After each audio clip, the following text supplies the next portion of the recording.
और युद्ध से जुड़ी बड़ी अंतर्राष्ट्रीय खबर, इजराइल और हिजबुल्लाह के बीच जारी जंग अब और गहराती जा रही है। दोनों ही तरफ से एक दूसरे के ठिकानों पर ताबड़तोड़ हमले हो रहे हैं। गुरुवार रात इजराइल की सेना ने लेबनान की राजधानी बेरूत पर एयर स्ट्राइक कर दी।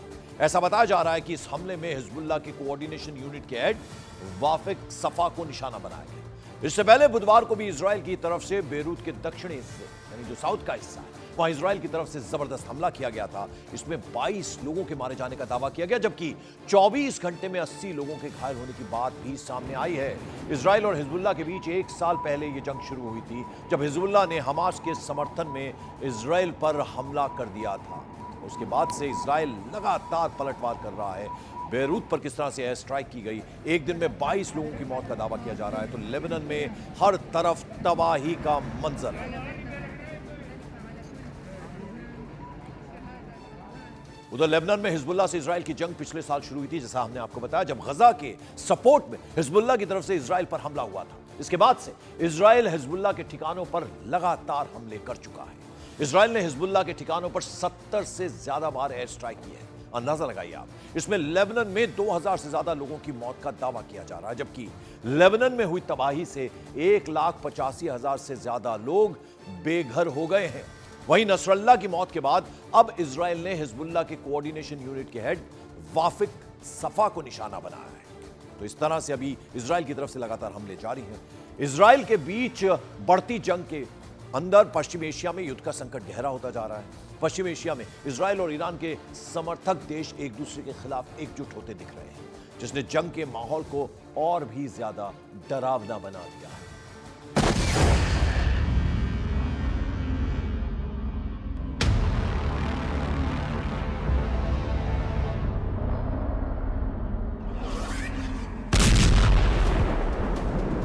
लेबनान की तरफ से हिजबुल्लाह द्वारा दागे गए मिसाइल और रॉकेट लगातार इजराइल को परेशान कर रहे हैं। कुछ ऐसे मिसाइल या रॉकेट होते हैं जिनको हम जाने देते हैं, उन पर अपने संसाधन को खर्च नहीं करते। कई सारी कब्रें यहाँ पर देखिए तबाह हो गई हैं। एक रॉकेट आके गिरा है, जिसकी वजह से तबाही का जो मंजर है वो आप देख सकते हैं। यहाँ पर देखिए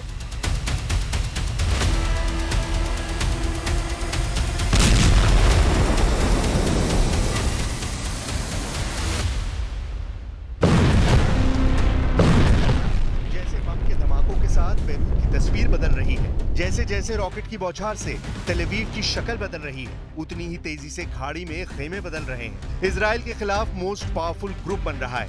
इस ग्रुप में होड़ ये लगी है कि जल्द से जल्द ईरान से दोस्ती की जाए और इजराइल के साथ अमेरिका को हद में लाया जाए। कई तस्वीरें हैं जिन्होंने अमेरिका और इजराइल की टेंशन बढ़ा दी है।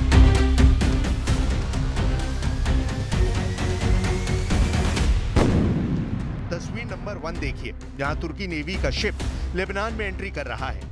शिप पर तुर्की के किलर कमांडो एक्शन मोड में दिख रहे हैं। दूसरी तस्वीर अल्बानिया से आई है, जहां प्रेसिडेंट अर्दोआन इजराइल विरोधी गुट के विस्तार के लिए पहुंचे हैं। तीसरी तस्वीर तो ऐसी है जिसने इजराइल और अमेरिका दोनों को थर्रा दिया है। सऊदी अरब के रियाद में क्राउन प्रिंस सलमान से ईरान के विदेश मंत्री की मुलाकात ने अरब वर्ल्ड में नए समीकरण पर मोहर लगा दी है।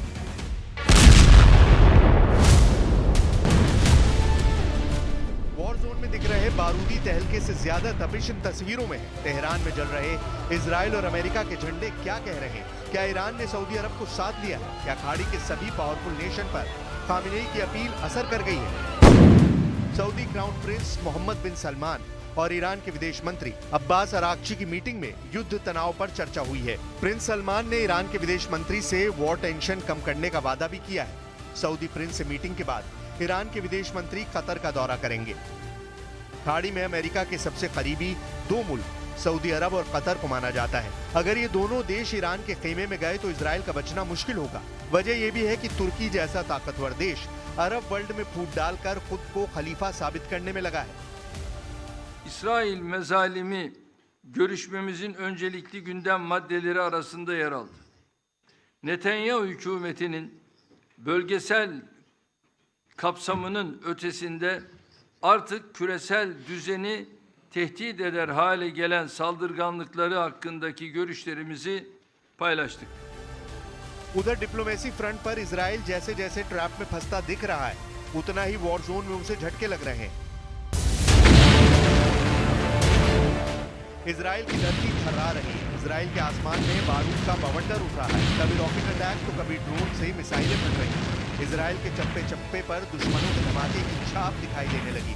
लेबनान से लगी इसराइल के सरहदी शहरों में अब किसी को सलामत होने की गारंटी नहीं। मैं इस वक्त इजराइल लेबनान के बॉर्डर के बेहद करीब एक गांव में हूं, जहां 8 अक्टूबर को दोपहर 1 बजे एक साथ कई दर्जन रॉकेट से हिजबुल्लाह ने हमला किया था और उनके निशान आप अब भी गांव में जो घर है उनकी दीवारों पर देख सकते हैं। छोटे छोटे छेद यहां पर हुए हैं। हालांकि जो रॉकेट है वो गिरा था दूसरी बिल्डिंग पर। ये देखिए सामने की जो बिल्डिंग है उस पर रॉकेट गिरा था और उसकी वजह से दीवारें काली पड़ गई। अगर आप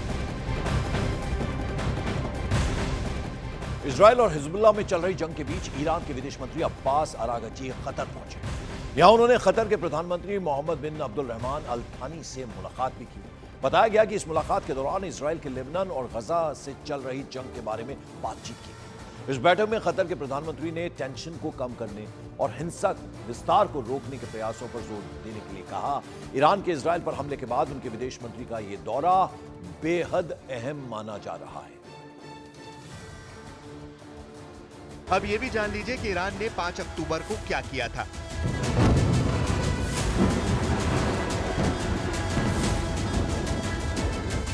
इजराइल के साथ बढ़ते संघर्ष के बीच 5 अक्टूबर को ईरान के सिमनान प्रांत में रिक्टर पैमाने पर 4.6 तीव्रता का भूकंप दर्ज किया गया। भूकंप का केंद्र कथित तौर पर सतह से लगभग 10 किलोमीटर नीचे और एक ईरानी न्यूक्लियर एनर्जी प्लांट के करीब था। ईरान के सिमनान प्रांत के काबीर रेगिस्तान में ईरान ने परमाणु परीक्षण किया है, ऐसे अब दावे किए जा रहे हैं।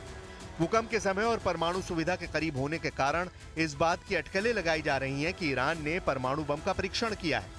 दावों के मुताबिक भूकंप का केंद्र सतह से लगभग 10 किलोमीटर नीचे और एक ईरानी न्यूक्लियर एनर्जी प्लांट के करीब था। भूकंप के दौरान जिस तरह की लहरें जमीन में उठती हैं, ये लहरें वैसी नहीं थी। ये लहरें वैसी थी जैसी न्यूक्लियर विस्फोट के बाद जमीन पर चलती हैं। इसीलिए दुनिया भर के रक्षा एक्सपर्ट्स और वैज्ञानिक ये दावा कर रहे हैं कि ईरान ने परमाणु परीक्षण किया है। ईरान ने इन दावों का खंडन नहीं किया है, जिसमें दावा किया जा रहा है कि ईरान ने एटम बम का टेस्ट किया है। यूनिट 9900 का वॉर प्लान, ईरान पर अदृश्य हमला।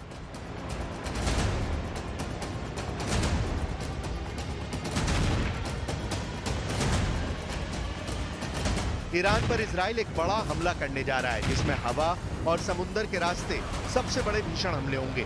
1 अक्टूबर को जब ईरान ने बैलिस्टिक मिसाइलों से इजराइल पर हमला किया था, तो उस वक्त ईरान की हाइपरसोनिक मिसाइल फतेह 1 और फतेह 2 ने इजरायली सैन्य ठिकानों को काफी नुकसान पहुंचाया था। उस वक्त इजराइल का एयर डिफेंस सिस्टम आयरन डोम, एरो 2, एरो 3 और डेविड स्लिंग सभी ईरानी मिसाइलों को रोक नहीं पाए थे। लेकिन इजराइल के रक्षा मंत्री का साफ कहना है कि ईरान का मिसाइल हमला नाकाम रहा है और अब हम उन पर हमला करने जा रहे हैं। जरा देखिए इजराइल डिफेंस फोर्स की जासूसी यूनिट 9900 को लेकर रक्षा मंत्री योव गैलेंट क्या कह रहे हैं। खबरों के मुताबिक इजराइल के रक्षा मंत्री योव गैलेंट ने आईडीएफ की खुफिया यूनिट 9900 के कमांडर्स से बातचीत की है। दावा किया गया है कि ईरान पर जबरदस्त हमले का प्लान आईडीएफ की खुफिया यूनिट 9900 ने बनाया है। आईडीएफ की खुफिया यूनिट 9900 ने ईरान में तेल कुएं, एटमी ठिकाने, राष्ट्रपति भवन, खामनेई के घर पर हमले का प्लान बनाया है। इसके अलावा आईडीएफ की खुफिया यूनिट 9900 ने ईरान के टॉप कमांडर पर हमले का प्लान बनाया है, जिसने 200 बैलिस्टिक मिसाइलों से इजराइल पर हमले का नेतृत्व किया था। खबरें ये भी हैं कि आईडीएफ की खुफिया यूनिट 9900 का वॉर प्लान इतना जबरदस्त है कि इजराइल के रक्षा मंत्री ने इशारों ही इशारों में कह दिया है कि इजराइल अब ईरान पर ऐसा हमला करने जा रहा है कि ईरान को पता ही नहीं चलेगा कि क्या हुआ, कब हुआ और कैसे हुआ। अब सवाल उठता है कि क्या इजराइल से 2000 किलोमीटर दूरी पर मौजूद ईरान पर हमला करना इतना आसान होगा, क्योंकि ईरान की मिसाइल पावर जबरदस्त है। ईरान के सुप्रीम लीडर अली खामनेई भी 4 अक्टूबर को दावा कर चुके हैं कि ईरान का मिसाइल हमला शानदार रहा है। लगभग 5 साल बाद हजारों ईरानियों के बीच में खामनेई ने ऐलान किया कि ये तो अभी इजराइल ने ईरान का मिसाइल ट्रेलर देखा है, अगर जरूरत पड़ी तो ईरान इजराइल के वजूद को मिटाने के लिए बहुत बड़ा मिसाइल हमला कर सकता है।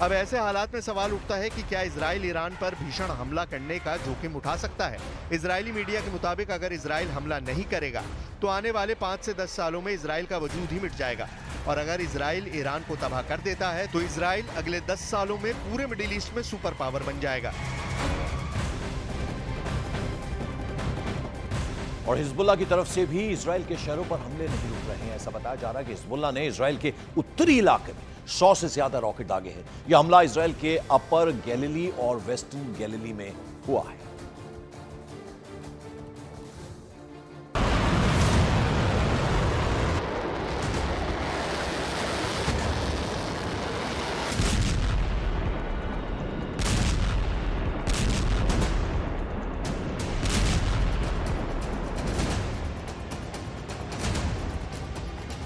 हमले को तैयार इजराइल, देखते रह जाओगे खामनेई।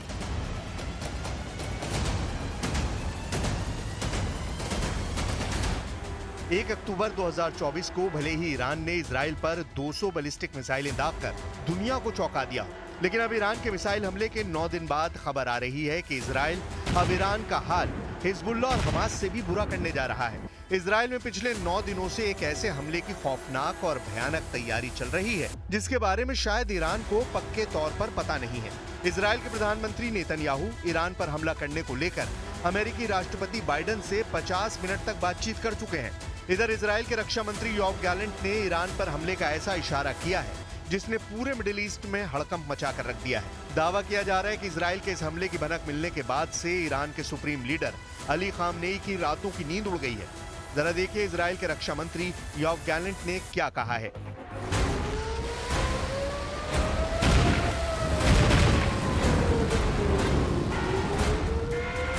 ईरान को समझ नहीं आएगा क्या हुआ और कैसे हुआ। योव गैलेंट ने कहा कि ईरान पर इजराइल का हमला घातक और सटीक होगा और इस हमले की ईरान को भनक तक नहीं होगी। ईरान को समझ नहीं आएगा कि क्या हुआ और कैसे हुआ। योव गैलेंट का ये बयान इजराइल पर ईरान के मिसाइल हमलों के जवाब में आया है। सूत्रों की माने तो इजराइल ईरान के प्रमुख तेल ठिकानों को निशाना बनाने की योजना बना रहा है। माना जा रहा है कि हमले ईरान की अर्थव्यवस्था को गहरा नुकसान पहुंचाने के लिए होंगे, क्योंकि ईरान की बड़ी आर्थिक ताकत उसके तेल क्षेत्र है। इसके अलावा इजराइल ईरान के परमाणु ठिकानों पर भी बहुत बड़ा हमला कर सकता है। 50 मिनट में हुई सीक्रेट डील, उड़ा दो ईरान के एटमी ठिकाने। लगभग 100 घंटे से दुनिया भर की मीडिया में ये दावे किए जा रहे हैं कि ईरान ने जमीन के नीचे एक बहुत बड़ा परमाणु परीक्षण किया है। दावा किया जा रहा है कि इजराइल ने पिछले 120 घंटे में ईरान में आए भूकंप और परमाणु बम का परीक्षण के दावों का सीक्रेट पता कर लिया है। इसीलिए बाइडेन और नेतन्याहू ने 50 मिनट तक फोन पर बातचीत के दौरान लगभग फाइनल कर दिया है कि अब ईरान को 200 मिसाइल हमलों का जवाब जबरदस्त तरीके से दिया जाएगा। התקפות שהאיראנים תקפו אותנו לפני זמן קצר. ההתקפות האלה היו אגרסיביות, אבל ההתקפות האלה נכשלו כי הן לא היו התקפות מדויקות. חיל האוויר לא נפגע, כל המסלולים פועלים. भले ये कयास लगाए जा रहे थे कि अमेरिका इजराइल पर दबाव बना चुका है कि वो ईरान के परमाणु ठिकानों को तबाह नहीं करेगा, लेकिन जब से अमेरिका को खुफिया जानकारी मिली है कि ईरान ने भूकंप की आड़ में एटमी परीक्षण ही किया है, तब से अमेरिका अब इजराइल को उसके एटमी ठिकानों पर हमला करने की हरी झंडी दे चुका है। ऐसा सूत्रों के जरिए दावे किए जा रहे हैं। और ईरान पर इजराइल के हमले की आशंका लगातार बढ़ती जा रही है। इजराइल के डिफेंस मिनिस्टर ने कहा है कि हमारी प्रतिक्रिया मजबूत, सटीक और हैरान कर देने वाली होगी, जबकि अमेरिका ऐसा दावा कर रहा है कि इजराइल अपने हमले की प्लानिंग को अमेरिका से छिपा रहा है। एक बयान में जो बाइडेन ने कहा था कि इजराइल को ईरान के परमाणु और तेल ठिकानों पर हमले से बचना चाहिए, जबकि आईडीएफ ने यह साफ कर दिया है कि उनके पास हमले के सभी विकल्प खुले हुए हैं। अब यह भी जान लीजिए कि ईरान ने 5 अक्टूबर को क्या किया था।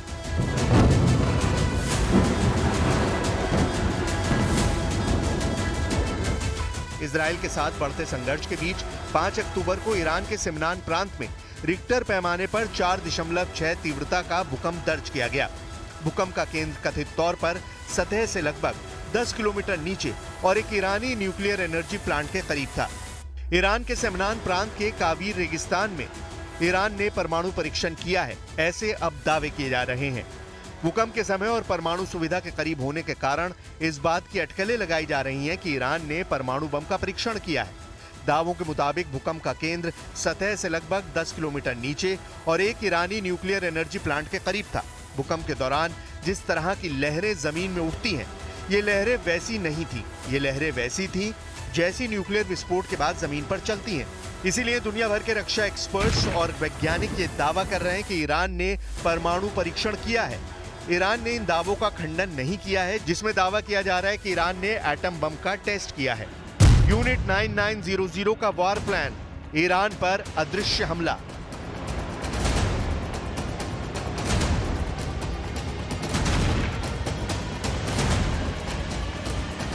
ईरान पर इजराइल एक बड़ा हमला करने जा रहा है, जिसमें हवा और समुद्र के रास्ते सबसे बड़े भीषण हमले होंगे। 1 अक्टूबर को जब ईरान ने बैलिस्टिक मिसाइलों से इजराइल पर हमला किया था, तो उस वक्त ईरान की हाइपरसोनिक मिसाइल फतेह 1 और फतेह 2 ने इजरायली सैन्य ठिकानों को काफी नुकसान पहुंचाया था। उस वक्त इजराइल का एयर डिफेंस सिस्टम आयरन डोम, एरो 2, एरो 3 और डेविड स्लिंग सभी ईरानी मिसाइलों को रोक नहीं पाए थे। लेकिन इजराइल के रक्षा मंत्री का साफ कहना है कि ईरान का मिसाइल हमला नाकाम रहा है और अब हम उन पर हमला करने जा रहे हैं। जरा देखिए इजराइल डिफेंस फोर्स की जासूसी यूनिट 9900 को लेकर रक्षा मंत्री योव गैलेंट क्या कह रहे हैं। खबरों के मुताबिक इजराइल के रक्षा मंत्री योव गैलेंट ने आईडीएफ की खुफिया यूनिट 9900 के कमांडर्स से बातचीत की है। दावा किया गया है कि ईरान पर जबरदस्त हमले का प्लान आईडीएफ की खुफिया यूनिट 9900 ने बनाया है। आईडीएफ की खुफिया यूनिट 9900 ने ईरान में तेल कुएं, एटमी ठिकाने, राष्ट्रपति भवन, खामनेई के घर पर हमले का प्लान बनाया है। इसके अलावा आईडीएफ की खुफिया यूनिट 9900 ने ईरान के टॉप कमांडर पर हमले का प्लान बनाया है, जिसने 200 बैलिस्टिक मिसाइलों से इजराइल पर हमले का नेतृत्व किया था। खबरें ये भी हैं कि आईडीएफ की खुफिया यूनिट 9900 का वॉर प्लान इतना जबरदस्त है कि इजराइल के रक्षा मंत्री ने इशारों ही इशारों में कह दिया है कि इजराइल अब ईरान पर ऐसा हमला करने जा रहा है कि ईरान को पता ही नहीं चलेगा कि क्या हुआ, कब हुआ और कैसे हुआ। अब सवाल उठता है कि क्या इजराइल से 2000 किलोमीटर दूरी पर मौजूद ईरान पर हमला करना इतना आसान होगा, क्योंकि ईरान की मिसाइल पावर जबरदस्त है। ईरान के सुप्रीम लीडर अली खामनेई भी 4 अक्टूबर को दावा कर चुके हैं कि ईरान का मिसाइल हमला शानदार रहा है। लगभग 5 साल बाद हजारों ईरानियों के बीच में खामनेई ने ऐलान किया कि ये तो अभी इजराइल ने ईरान का मिसाइल ट्रेलर देखा है, अगर जरूरत पड़ी तो ईरान इजराइल के वजूद को मिटाने के लिए बहुत बड़ा मिसाइल हमला कर सकता है।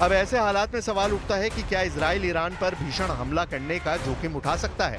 इजरायली मीडिया के मुताबिक अगर इजराइल हमला नहीं करेगा तो आने वाले 5 से 10 सालों में इजराइल का वजूद ही मिट जाएगा, और अगर इजराइल ईरान को तबाह कर देता है तो इजराइल अगले 10 सालों में पूरे मिडिल ईस्ट में सुपर पावर बन जाएगा।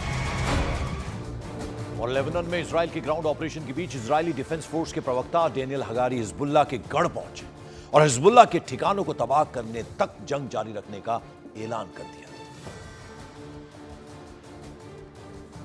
פיקודית מבצעית קשה במחבלי חיזבאללה. אנחנו רואים אותה עכשיו בלחימה בדרום, וזאת במקביל לפעולה שאנחנו ממשיכים לפעול קרקעית בדרום לבנון. और उधर तुर्की के राष्ट्रपति एर्दोगान ने इजराइल पर निशाना साधा और कहा कि इजराइल फिलिस्तीन और लेबनान में क्रूरता की सारी हदें पार कर रहा है।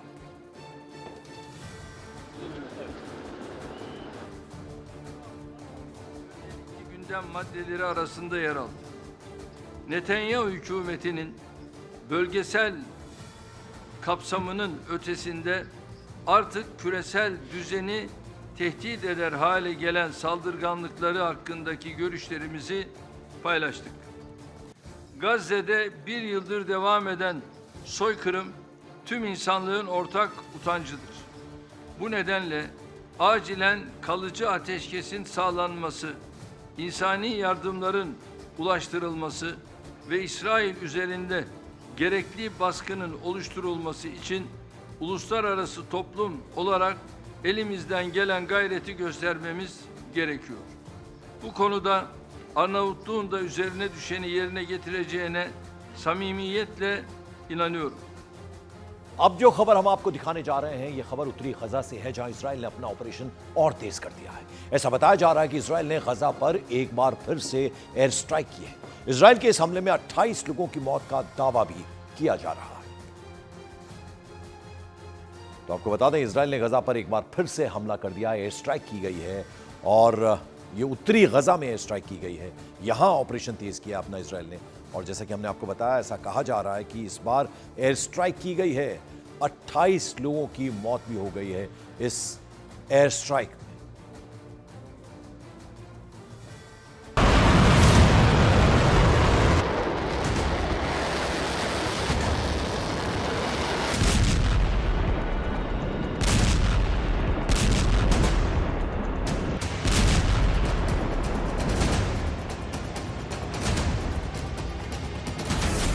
सात फ्रंट, 7,000 धमाके।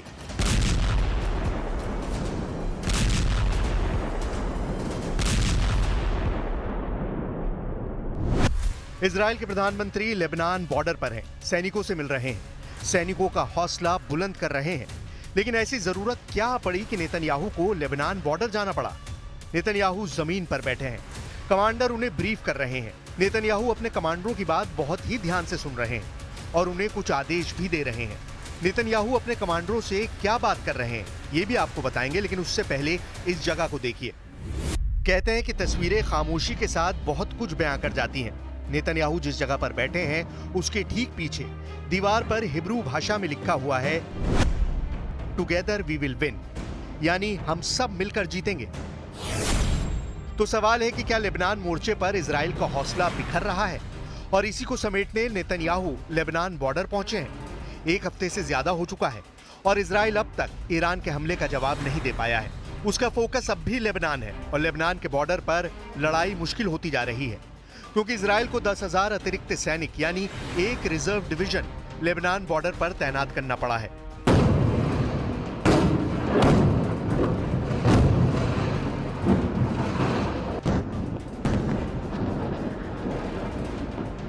ईरान की तरफ से हुए इन मिसाइल हमलों के बाद इजराइल के 7 फ्रंट संकट में फंसते हुए नजर आ रहे हैं। क्या 7 फ्रंट पर नेतन्याहू की सेना कमजोर पड़ती जा रही है? इसीलिए सेना का मनोबल बढ़ाने के लिए नेतन्याहू को उत्तरी कमान के तहत आने वाले लेबनान बॉर्डर पहुंचना पड़ा। इजराइल कहां पड़ रहा है कमजोर और किन मोर्चों पर इजराइल कर रहा है धुआंधार हमले, ये हम आपको आगे बताएंगे। लेकिन उससे पहले देखिए सैनिकों से मुलाकात के बाद नेतन्याहू ने क्या कहा। אנחנו משנים את המציאות מקצה אל קצה. וכל העולם משתאה מהמכות שאתם מנחיתים על אויבינו, ואני מצדיע לכם ואומר לכם, אתם דור הניצחון. יחד נילחם ויחד ננצח, בעזרת השם. नेतन्याहू दिखाना चाहते हैं कि एक अकेला 7 फ्रंट पर भारी है। क्या ये सही है? पश्चिम एशिया में इजराइल इस वक्त 7 मोर्चों पर जंग लड़ रहा है। इन मोर्चों पर लड़ने के लिए अमेरिका इजराइल की पूरी मदद करता है। गोला, बम, बारूद, हथियार सब कुछ नॉन स्टॉप सप्लाई करता है और इन्हीं हथियारों से बेरूत में लगातार धमाके भी हो रहे हैं। लेकिन जब बात ग्राउंड ऑपरेशन की आती है तो वहां पर नेतन्याहू अकेले पड़ जाते हैं, क्योंकि अमेरिका उनकी वहां पर मदद नहीं कर पाता। यही वजह है कि जमीन की लड़ाई में इजराइल मुश्किल में है। नसरुल्लाह के मारे जाने के बाद भी हिजबुल्लाह की बैटरी पूरी तरह से चार्ज है। गजा में हमास, वेस्ट बैंक में हमास और फिलिस्तीनी जिहाद, लेबनान में हिजबुल्लाह, इराक में हशद अल शाबी, सीरिया में अफगानी शरणार्थियों का संगठन फातिमिया ब्रिगेड, यमन में हुती विद्रोही और बहरीन में अल अश्तर ब्रिगेड है। इन 7 मोर्चों पर इजराइल अकेला लड़ाई लड़ रहा है।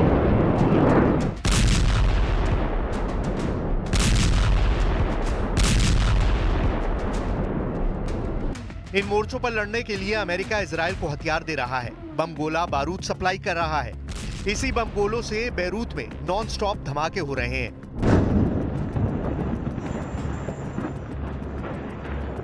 लेकिन जब जमीन पर लड़ने की बारी आई तो नेतन्याहू अकेले हैं। इजराइल इस वक्त लेबनान में ग्राउंड ऑपरेशन कर रहा है, लेकिन ये ऑपरेशन इजराइल के लिए उतना आसान नहीं। नसरल्लाह के मारे जाने के बाद भी हिजबुल्लाह की बैटरी पूरी तरह चार्ज है। इजराइल इस मोर्चे पर कई सैनिकों को खो चुका है। हिजबुल्लाह इजराइल के दूसरे बड़े शहर हाइफा पर भी लगातार हमले कर रहा है। लगातार रॉकेट दाग रहा है और इजराइल को बता रहा है कि उसकी ताकत कम नहीं हुई है।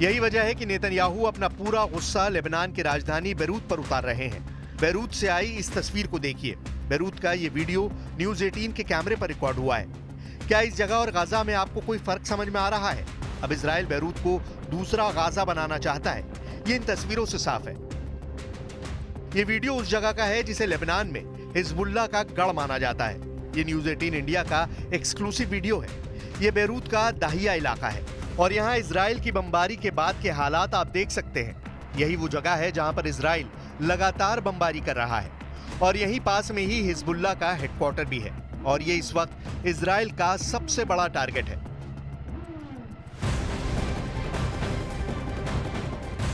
इजराइल और गजा के बीच जारी जंग में इजराइल की सेना के 3 सैनिक मारे गए हैं। आईडीएफ ने एक बयान में यह दावा कर दिया जिसमें यह बताया गया कि उत्तरी गजा में आईडीएफ के ऑपरेशन के दौरान 3 जवानों की मौत हो गई है। हमास के इस हमले में इजराइल के 3 सैनिकों के मारे जाने का दावा किया गया है, तो उत्तरी गजा में ऑपरेशन के दौरान यह मौत हुई है। इजराइल का अटैक इतना जोरदार था जिसने इतना बड़ा गड्ढा बन गया। इस जगह को लेकर इजराइल का दावा है कि यहां पर हथियारों का डिपो है जिससे हिजबुल्लाह को मदद मिल रही है। इसीलिए इजराइल ने यहां पर बम गिराया और नतीजा आपके सामने है।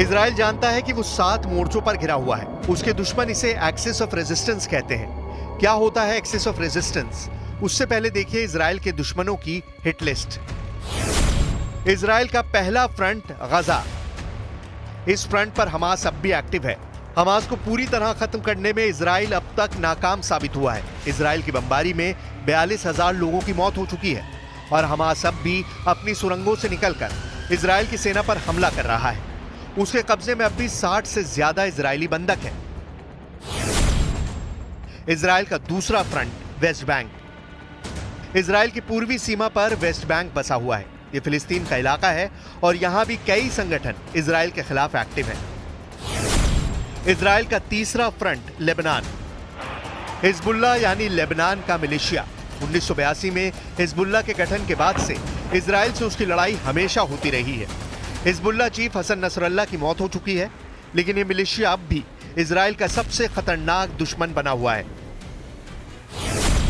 इजराइल का चौथा फ्रंट यमन के हूती विद्रोही। यमन में हूती को भी ईरान का समर्थन है और इस वक्त हूती ने लाल सागर में बड़ा मोर्चा खोला हुआ है। उसके टारगेट पर सिर्फ इजराइल ही नहीं बल्कि अमेरिका और ब्रिटेन के जहाज भी हैं। हूती इजराइल पर भी बैलिस्टिक मिसाइल और ड्रोन हमले लगातार कर रहे हैं।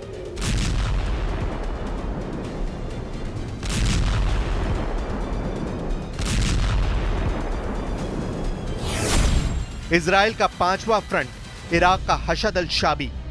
इस संगठन को इराक में ISIS को खत्म करने के लिए तैयार किया गया था और हशद अल शाबी ने इराक में बगदादी के आतंकियों को चुन चुन कर मारा भी था। लेकिन अब इस संगठन ने इजराइल पर हमले शुरू कर दिए हैं। इजराइल का छठा फ्रंट सीरिया में एक्टिव फातिमिया ब्रिगेड। इस मिलिशिया में अफगानिस्तान के शरणार्थी भर्ती हैं जो 2011 के बाद से सीरिया में ISIS के खिलाफ तैनात रहे हैं। ईरान की तरफ से इनको ट्रेनिंग मिली है और अब इसे सीरिया में इजराइल के खिलाफ इस्तेमाल करने की तैयारी है। इजराइल का 7वां और सबसे बड़ा फ्रंट ईरान। इन 7 मोर्चों पर टेंशन बढ़ती देख नेतन्याहू खुद टेंशन में आ गए। यही वजह है कि उन्होंने तुरंत उत्तरी सीमा का रुख किया। वहां जाकर लेबनान सीमा पर तैनात सैनिकों से बातचीत की, उनका हौसला बढ़ाया, कहा अब जीत कर ही वापस आना है। ये बात पूरी दुनिया जानती है कि इजराइल के साथ अमेरिका है, लेकिन ये बात भी समझना जरूरी है कि अब ईरान के साथ रूस भी आ गया है। ये 7 फ्रंट की टेंशन देखकर खुद इजराइल के प्रधानमंत्री लेबनान बॉर्डर पहुंच गए। उत्तरी कमान के प्रमुखों और सैनिकों से मुलाकात की और कहा कि ये मोर्चा छोड़ना नहीं है, अब जीतना जरूरी है। इजराइल के साथ अमेरिका है, ये बात पूरी दुनिया जानती है, लेकिन अब सामने ईरान है, जिसके साथ रूस भी है। 1 अक्टूबर का ये वीडियो फिर देखिए, जब ईरान ने इजराइल पर करीब 200 बैलिस्टिक मिसाइल दागी थी। इनमें से बहुत सी मिसाइल इजराइल के नेवतिम एयरबेस पर गिरी और अब इजराइल और ईरान एक दूसरे को कच्चा खाने के लिए बेकरार है। इस वक्त ईरान और इजराइल के बीच सीधी टक्कर है और यही टकराव वर्ल्ड वॉर में बदल सकता है।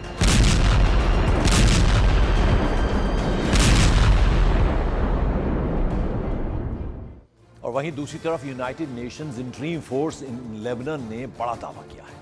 इस दावे के मुताबिक इजराइल के हमले में लेबनान में यूएन शांति सेना के 2 जवान घायल हो गए हैं। यूएनआईएफआईएल ने आरोप लगाया कि इजराइल की सेना जानबूझकर उनके बंकर्स को निशाना बना रही है, जिसे निगरानी के लिए बनाया गया था। वहीं बंकरों की ड्रोन से निगरानी का भी आरोप लगाया गया है। इजराइल और लेबनान के बीच के एरिया को ब्लू लाइन के नाम से जाना जाता है। इसकी कुल लंबाई आपको बता दें 120 किलोमीटर है और ये एक बफर जोन है जहां यूएन फोर्स तैनात है और जो पीस कीपिंग फोर्स कहलाई जाती है।